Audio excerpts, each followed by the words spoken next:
Hello everyone, this is Direwolf20 and welcome to episode 20 of Direwolf20's Let's Play. I get to say that once a season and it's fun every time. Alright, I'm just getting started today, letting my honeycombs go in the centrifuge. I'm not turning it on just yet, but I did grab myself a few honey drops and some beealizer. I want to go check on my bees over here. Yeah, these are the ones I want to check out. Note that I now have a forest princess. And I also got a meadows drone and a forest drone out of this meadows, or this forest princess that I had here. So looks like this apiary here produced something interesting. And over here we've got another forest princess, and we got two meadows drones and a forest drone. Cool. I'm going to collect my honeycombs as well from these guys and go ahead and pop through this thingy and process them so that hopefully I can get a bunch more honey drops, because I'm going to need a few of them. And I want to start analyzing my new bees that I got. Oh my, I can already tell this is going to be an exciting adventure. Alright, so this is a combination forest meadows princess. Interesting, cool, sounds good. Alright, and the good stuff there, looks neat. Pretty standard though, nothing too exciting. Oh cool, possible to produce honeycomb or honeycomb. And it looks like I got some kind of discovery here so far. So let's see what else I've got. This is a forest meadows drone. What's going on over here? Is this bee still processing? Yeah, modest queen, huh? She's still working along. But I have a feeling I might have got it in combination over there. And this guy is a meadows forest. And this guy is a meadows forest. Oh my, starting to see a pattern already. More honey drops, please.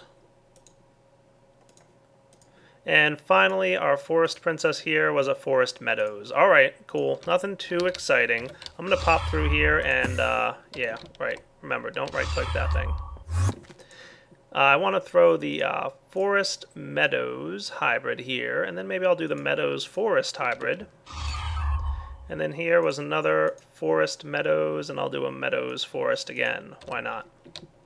And I think over here in my bee chest, I'm going to keep on page 3 some of the combo drones that I have. Oh, I didn't analyze these guys, did I? Probably should. Meadows Forest. Forest Meadows. Boring. Nothing exciting. So we did not get an interesting combination of bees. Oh well. And this guy was another Forest Meadows. Alright. So we're going to have to wait until that next set of bees dies off. I'll keep an eye on these guys who are just hanging out producing some parched combs for me. Why don't I go ahead and centrifuge those up. And then I'll probably swing back here. It looks like it's getting to be dark out. I should probably go sleep through the night and then start working on some new stuff for today's episode. And guys, there's one note as I'm about to get started with some of my Thaumcraft stuff that I wanted to show you guys. I do currently have, and just added in, Mystcraft. So now I can create link book stands and linking books and descriptive books and all this cool, interesting Mystcraft stuff. Mystcraft is currently version 0.8.2. It's a really neat mod, and if you don't know what Mystcraft is, you're going to definitely want to check out my mod spotlights on it. It's really neat. There's only one thing. Mystcraft currently is one of those mods that needs to be installed in the jar, which is not a big deal, and I've put instructions on my thread about how to do that. However, what might be a problem for some of you is it's currently not playing very nicely with Red Power 2. It's kind of a problem with the way Red Power 2 and Mystcraft interact, where on their own neither of them would have an issue, but the way they play together, they don't get along too well just yet. So Elaram and XCompWiz have both been working on a solution to that problem. It's not game-breaking at the moment, but here's what happens. Certain types of worlds that you can travel to in Mystcraft will potentially cause some severe lag the first time you go to them, because it generates a lot of chunks, more so than it should. So basically it'll take a long time to load those types of worlds, and as I start using Mystcraft, which won't be in this episode, it'll probably be not for a little bit even, but as I start using it I'll just simply edit out those lag issues and get a stable world and get to it. But every now and then you might travel to a world, it'll be very laggy at first, and if you travel back to the overworld and then go back to that world, you'll be fine. So just keep that in mind. Again, it needs to be installed in the jar, so if that makes you nervous, I would hold off on installing it until I start really using it. So you can continue to play my world without Mystcraft installed, but once I start using Mystcraft, you just won't be able to travel to the different dimensions that I'll be creating as we go through and start using it. Alright, that's a little diatribe on Mystcraft. Check out the forum thread for some more information on it. Now on to the rest of the episode. And stopping by my chest here, I can see some Beast crystals hanging out. Looks like my quarry found some. Speaking of my quarry, I'm not going to stop by there at the moment. I'm sure it's running just fine. But I will pop into my Thaumcraft room. Creeper, run. And deposit these guys right in here. And maybe it would be a good time to research a few of them and just kind of cross my fingers that I get something good. Yeah, let's take some books out of there. And let's see how this guy's doing. Oh, I did get a couple fragments of lost knowledge. Might as well cross my fingers and see if I get any success. 40% chance. No luck there. Oh yeah, Thalmic duplicator. Cool. That sounds neat. Hoe of the Mystic. Even cooler sounding. Couple neat little theories for today. I'm going to throw my Beast crystals in there and I'll be back and let you know if I got anything good. Oh woot, I think I just got what I was looking for. Hooray! About time. Nice. I got the crystalline bell. Alright, let's get these things out of here. I also got a couple fragments of lost knowledge, which I'll check out in a minute too. But the crystalline bell is the item I've been really kind of looking forward to getting. So I'm probably going to do a little bit of time this episode showing you guys how that thing works and what kind of cool stuff we can get with it. Hooray, crystalline bell. I guess while I'm here, I might as well research these fragments of lost knowledge, right? Yeah, probably. Ooh, I got an arcane focus earth. That's neat. I'll take that. Sure, why not? Let these guys research off camera a bit, but the crystalline bell, nice. This guy is cool. You just need a piece of glass and a diamond, very simple. And it resonates with the Beast crystals. Looks cool. You can retrieve individual crystals from a cluster. So what does that mean? Well, you guys have seen like a big chunk of crystals hanging out that are, sometimes one crystal's there by itself, but more often than not, you might find, hey, creepers, what's going on? You might find like 2 or 3 of them hanging out together. Well, the crystalline bell can knock one crystal at a time off that little chunk. Well, Direwolf, what's so exciting about that? That sounds boring. Blah, blah, blah, blah, blah. Don't worry, I've got something cool planned for it. Basically, what this allows you to do, those crystals will regrow after a period of time. So, if you have a crystal chunk sitting there, and one little crystal on it, it'll eventually grow to 2 crystals, and then 3, and then 4, and then once you get up to 4 crystals, that's about as big as it'll grow. And there's my arcane focus earth. Gonna research my duplicator. And then you can knock 1 crystal at a time off that chunk of 4 and let it keep growing. So basically we can now farm crystals. So I'm using my very last diamond here inside my infuser to infuse up and get myself the crystalline bell. Oh, so cool. And what's the earth guy do again? That's the crystalline bell. Alright, I already played with you a bit. This arcane focus earth, by the way, has a much wider spread. It's pretty good. Hooray, crystalline bell. Nice. And let's go see over here what's up. Oh, got my Thalmic duplicator. Cool. Research this thing up. And I'm going to hang on to my crystalline bell. I should build now something cool. Alright, Thalmic duplicator. Use V's to duplicate items. Only simple items or raw resources can be duplicated, so keep that in mind. I'm going to toss these discoveries in here and research them later a bit. Are you done yet? Yeah, you are. Hoe of the Mystic, huh? I wonder what this thing's all about. Capable of tilling or harvesting a large field at once. Holding shift suppresses this power. Cool. So it's a big area that can hoe a big field. That's neat too. Alright, where should I build my crystal farm? I'm thinking it should be underground. I don't know, just my hunch, I guess. Alright guys, so what I've decided is I'm going to place down right here a lever. And that's going to open up to like this little thing under the ground here, which is going to eventually be like an underground workstation, similar to what I have in my main area. So let's get this thing out of the way here. Cool. And I'll be right back once I get all the resources I need. Alright, let's get crafting. So I'm going to place all this good stuff in here, making myself a piston, of course. And I'm going to make that guy into a sticky piston. And it'll work just like I said in the main area there. So let's get out of here for a sec. Where's my boots? There they are. I don't always wear the boots because they're a little tricky sometimes to navigate. If I put this guy right back down here, cool. I should be able to flip this lever, so let's get into the wall here real quick. I'm going to make sure this thing connects with my red alloy wiring.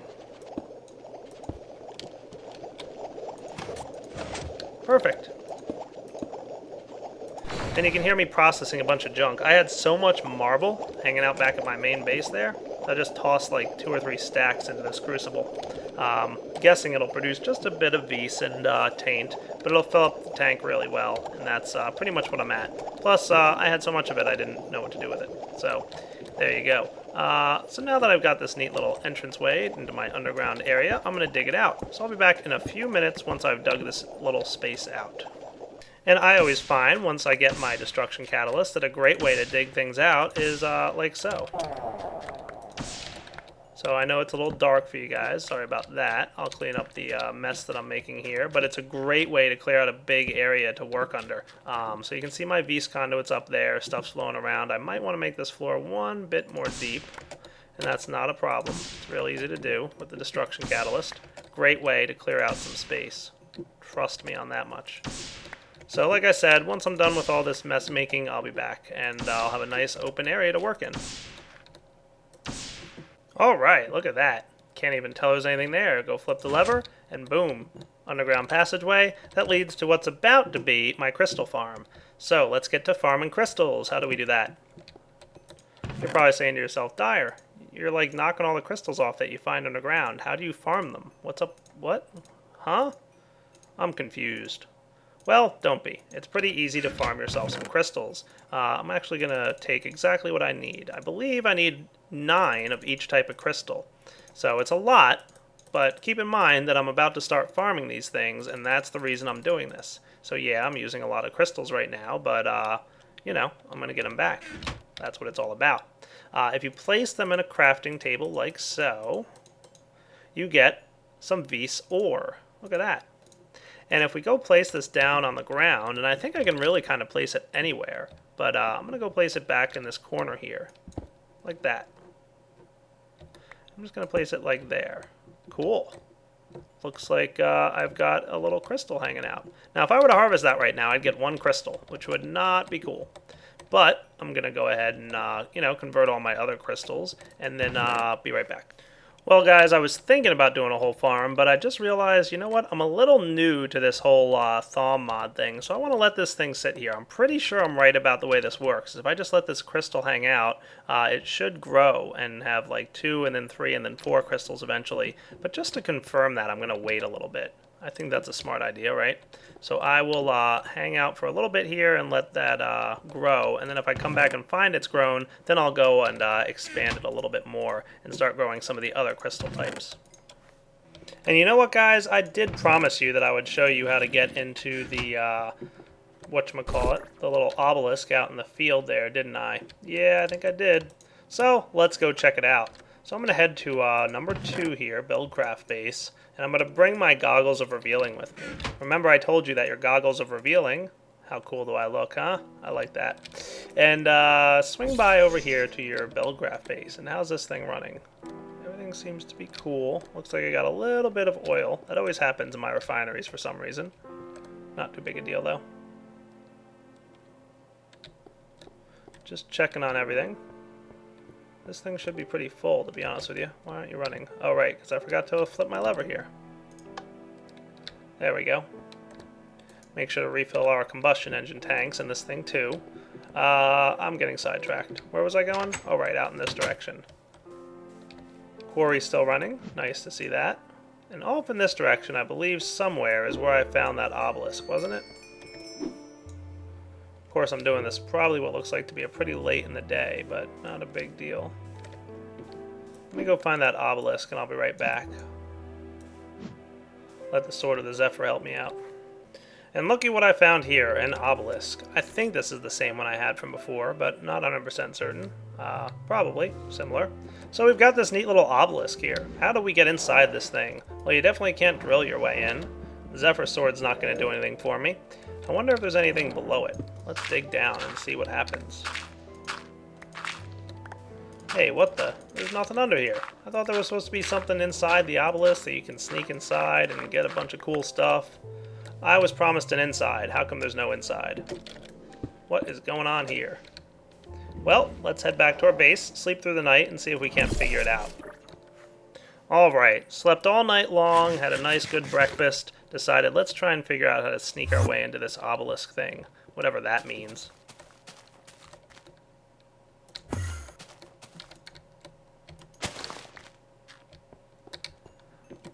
Alright. So, at the obelisk, let's put on our goggles of revealing and see if that helps at all. Ooh, there's symbols there. Those are some neat symbols. I wonder what they could mean. Well, there's two blue ones, a green one and a purple one. Let's pop through here again. I got two blue ones, a green one, and let's get that one. That looked purplish.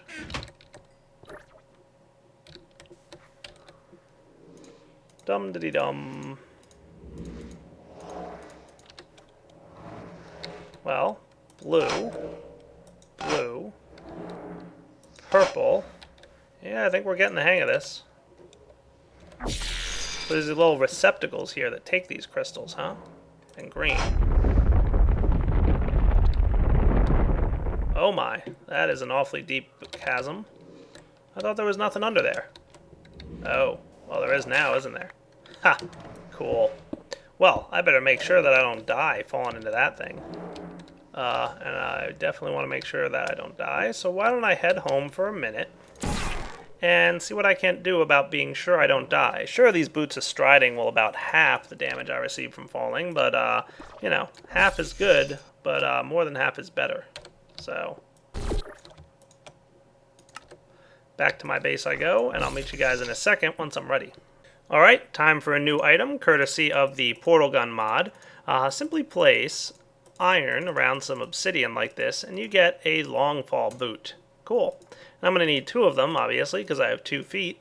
Put them together, and you get the long fall boots. Awesome.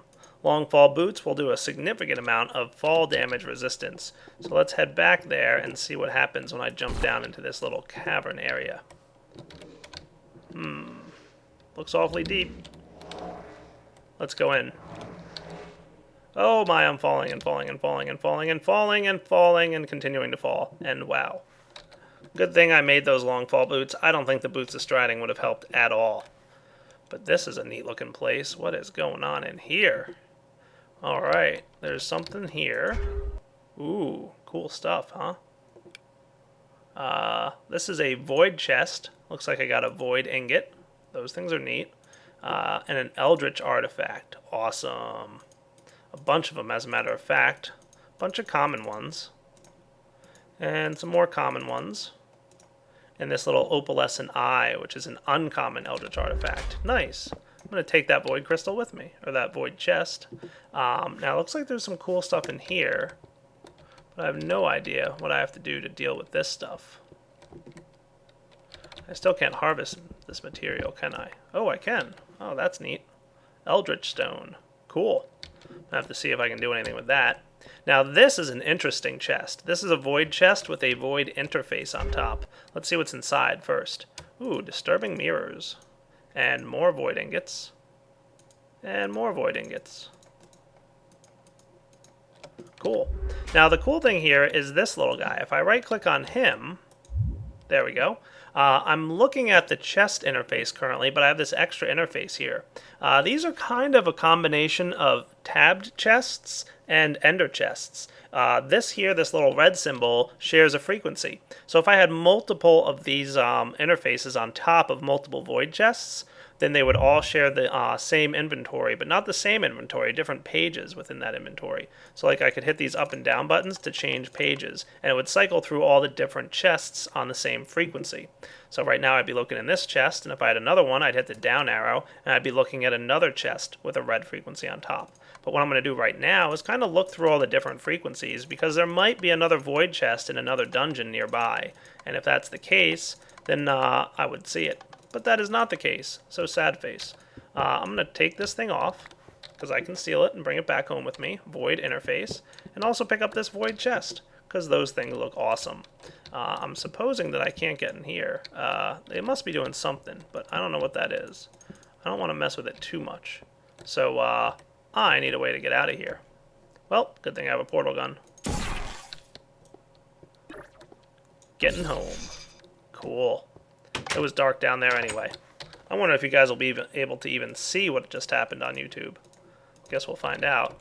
Well, let's get to our Thaumcraft room. Spooky area. And drop off my void chest and my eldritch stone. Wonder if I can research this stuff. It was pretty easily harvestable. Ooh, cool. I got some lost knowledge fragments too. Yeah, I didn't have any success. It must be pretty low chance of success to research.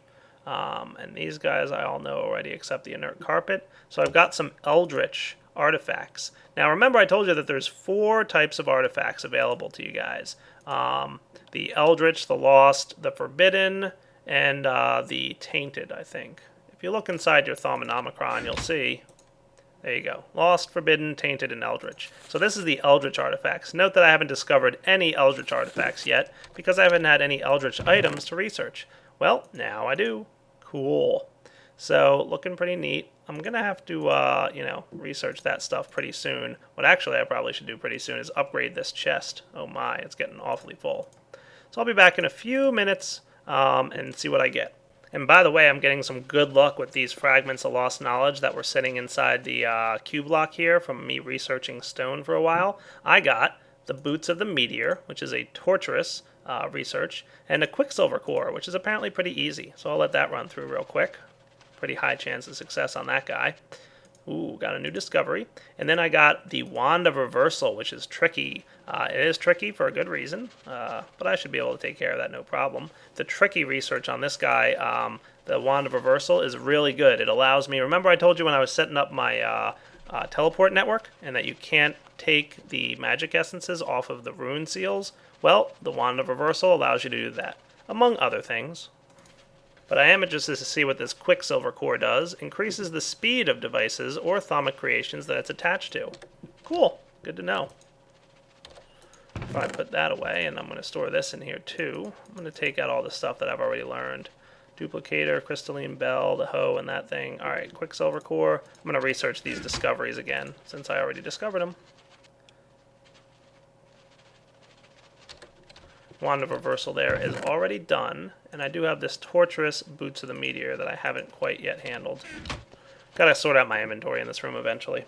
Alright, let's check out the Wand of Reversal recipe here. Gonna just need enchanted wood and arcane singularities. The wand lets you retrieve the runic essences, like I said, and upgrades as well. It can also be used to retrieve animated chests, which I do have the option to do, but I haven't done just yet. So how cool is that? And just stopping by to check on my crystal, it hasn't grown yet. But I did get my Boots of the Meteor researched. Gonna need those 7 League boots, which I still haven't created. Probably should get around to it. Make impressive leaps and bounds. There you go. Hurl themselves down. That's cool. That's a pretty neat ability, by the way. I'm gonna have to show you guys the Boots of the Meteor soon, but I'm not gonna do it just yet. I'm gonna toss them in here, just so I remember to do it. And I'll be back once I've thought about how I want to handle this inventory situation. Alright guys, swinging back to my beekeeping, it looks like I got a couple common drones. Hooray! I'm going to throw my honeycombs here into the centrifuge. And I left this thing running like a noob, so I shouldn't have. Should flip the lever when I'm done. Don't worry, I'll get around to automating that relatively soon. But let's beealize. So, analyze my bees. Got some common drones. Awesome. So the active is common on the species, and the inactive is meadows. Interesting. And let's see if I can remember how this works. So I believe both the common and the meadows are dominant genes. So that's cool. This is a common meadows hybrid. All right. And this meadows here was a meadows modest hybrid. Modest is the inactive gene. That's interesting. Modest. What are they? I think those are the desert bees, right? Probably. Pretty sure that's right. Yeah. Yeah, those are the desert ones. Cool. And modest, by the way, is a recessive gene, which is why it's in blue. So if it's blue, it means it's a recessive gene. Hope you guys are paying attention in biology. This thing is a common meadows as well. So many bees. Meadows, forest. Okay. Forest, forest. Boring. Forest, forest. Hate you. Forest, meadows. Oh, I need more bee honey stuff. Honey drops. Dropped my bee on the ground. And more importantly, I'm concerned about what this princess over here is. Meadows, forest. Okay, meadows. So this is a pure forest. This is a meadows modest and a meadows forest. Alright. Well, I've got my common drones. That's cool. But I don't think I have... If I put this guy in here with meadows modest with a forest, I don't even know what's going to happen. I think I'll wind up with a meadows princess, which won't be happy in this arid environment. Yep, I was right about that. So I'm probably going to have to go throw her in an apiary in here. So let's do that. Meadows queen. And then I might as well combine this meadows princess, which is a meadows forest, with a meadows forest drone. Sure. And I'm going to have to move this guy, so get my parched combs out of here. Apiary, you're coming with me, buddy.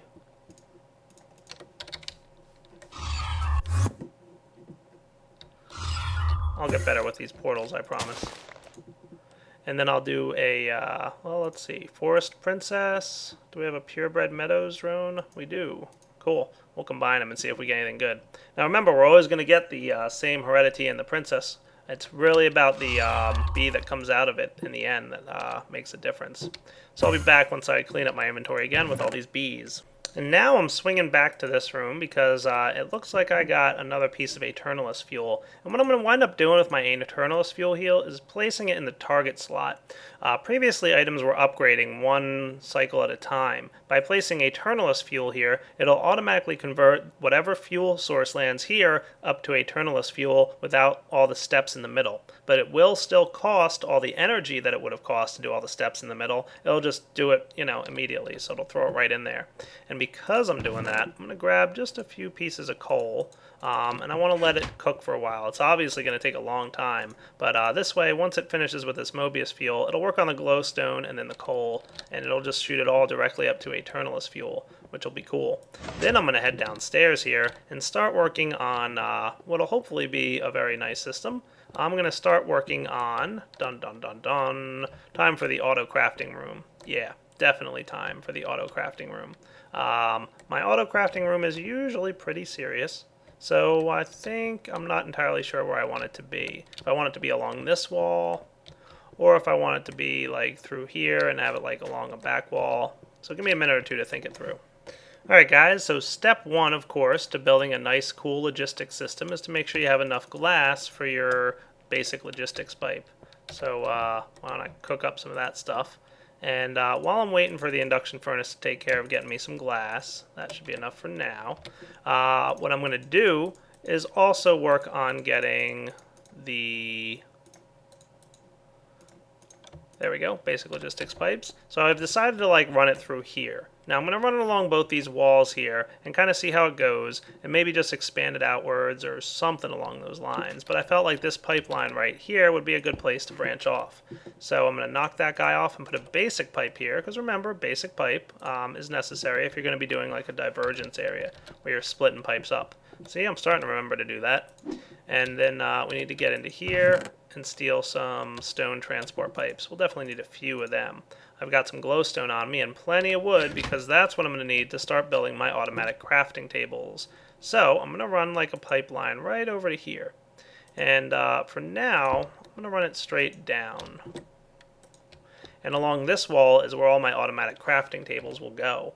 So what is an automatic crafting table, you might be asking? Well, it's pretty simple.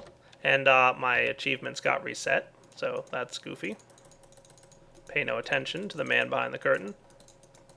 4 wooden gears around a crafting table gets you an automatic crafting table. Cool. I'm going to place that guy right there. And then if you take one of your crafting logistics pipes and place some glowstone dust around it, you get your crafting logistics pipe. There you go. and that guy goes right on the front of your automatic crafting table. Now, what are these items? Well, the crafting table is part of the vanilla Buildcraft add-on, and basically it's meant to automatically craft things for you. You put items in the interface, and then as you supply it new items, it'll automatically craft them and pump them out the side. So if you had a wooden pump, for example, and you put 2 wooden planks in your crafting table, you would want to go ahead and put 2 more wooden planks in here to get 4 sticks, and it would automatically craft it for you. And then what Craft did, the maker of logistics pipes, is he made this awesome little logistics crafting pipe where you can specify what the recipe is and it'll automatically craft it for you. How cool is that? So it'll pull the items out of the requester pipes, zip them down the line, craft the item, and then zip it right back to wherever you requested it from, maybe up at my requester pipe upstairs. So, in order to get this to know what recipe it is, you could either manually tell it by putting your 2 wooden planks and 4 sticks in here, or if you're hooked up to an automatic crafting table, which we are, you can click the import button and it'll automatically know what's required. Now you could do something similar with like a furnace or something and say, hey, if you put in sand, you get glass, but you won't be able to use the import functionality. That's really only used for crafting tables.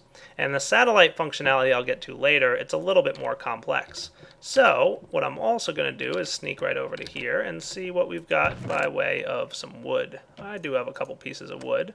Alright, cool. So let's run right back here and make ourselves another automatic crafting table. So I'm probably going to wind up having to craft quite a few automatic crafting tables, so that will be one of the first items I teach this little system, is how to make automatic crafting tables for me. But for now, I'm going to go ahead and craft and get up the next item. And what I'm going to do is knock this thing off and put on here another one of these cool guys. So again, 2 pieces of glowstone and a basic logistics pipe for a crafting pipe. And on this guy, now these guys are linked and they can all talk together, friendly. What do I want to do? I want to tell it that wood equals 4 wooden planks and import that recipe. Cool. And I'll be back in a minute. So just used almost all the wood that I had on me to make 2 more crafting tables. And let's see. So this one's telling it that if you grab a piece of this wood, you get wooden planks. And this guy's saying if you got 2 wooden planks, you get a stick.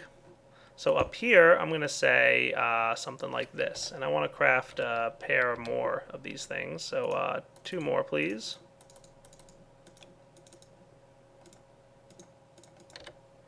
So I'll put down these both, actually. And this one will do 4 sticks equals a wooden gear.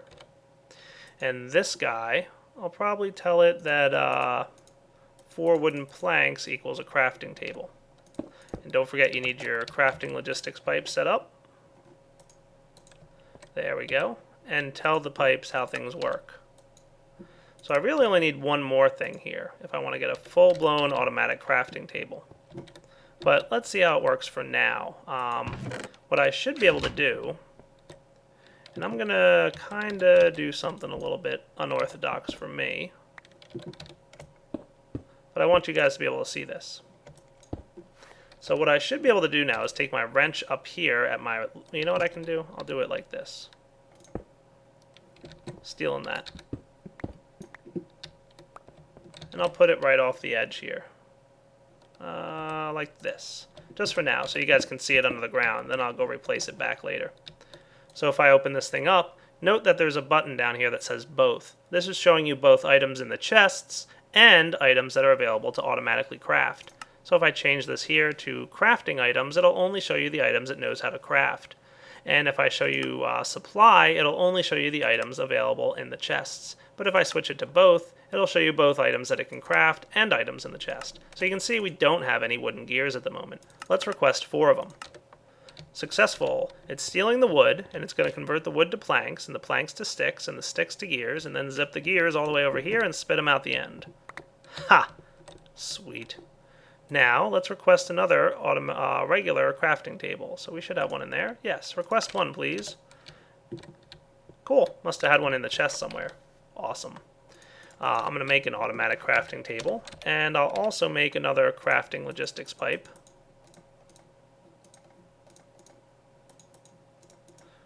And the crafting logistics pipe here, I'm going to need pretty much another one of these crafting tables, request, and 4 more wooden gears. And away they go. And there comes the crafting table, and the wooden gears should make their way over. Awesome. Place down my new crafting table and my crafting logistics pipe. Now I'm teaching my system how to make an automatic crafting table. Import. So that when I hit the request button over here, and I'm going to wait for all this cobble to be sent along the system. Looks like a bunch of sorting happening at the moment. That should be fine. Get me an automatic crafting table, please. Request. And it's going to pull out all the wood that it needs and take care of it for me. Ta-da! How cool is that? I love it. And then I guess there's one more thing I'll do since I have an automatic crafting table that I just made as an example. I don't like making gears all that often, so let's request 1 wooden gear. Should take care of it. Item zipping along. And you'll note that sometimes there's excess items that aren't used. For example, that piece of wood. What's going to happen to him? Well, he's going to head down a default route. He'll either find an item in the logistics network that's requesting wood, so like a item sync pipe, or if there's no item sync pipes for it to go to, it'll head back up to the default route. So basically what happened there is I had to convert a piece of wood to wooden planks, and there were some wooden planks left over. So, you know, sad face. Not a big deal though. Now I've taught it stone gears. And I'll expand this auto-crafting system quite a bit in the near future. You know, plenty to do, plenty to teach it. I need to get iron and gold gears going and quite a few other things. But for now, I'm going to knock that thing off and bring it back upstairs where it belongs. And I'll be back. And guys, I'm sorry to say, but it looks like a pretty good wrapping up point for this episode of Direwolf20's Let's Play. It's been episode 20, and that means another world download. Hooray! As I mentioned at the beginning of the episode, I do have Mystcraft installed. So if you want to, take the opportunity to go download Mystcraft and put it in your jar. But like I said, if you're a little hesitant about it, just make sure you do your backups first. Back up your entire .Minecraft before you start installing and changing anything, especially when messing with your jar file. And it's really a cool mod. Can't wait to start using it. But since I haven't done anything with it yet, you should be able to play my world without installing Mystcraft. So if you're a little nervous about it still, just you know, wait until I start using it. That should be fine. So this is Direwolf20 signing off. Take it easy, everybody.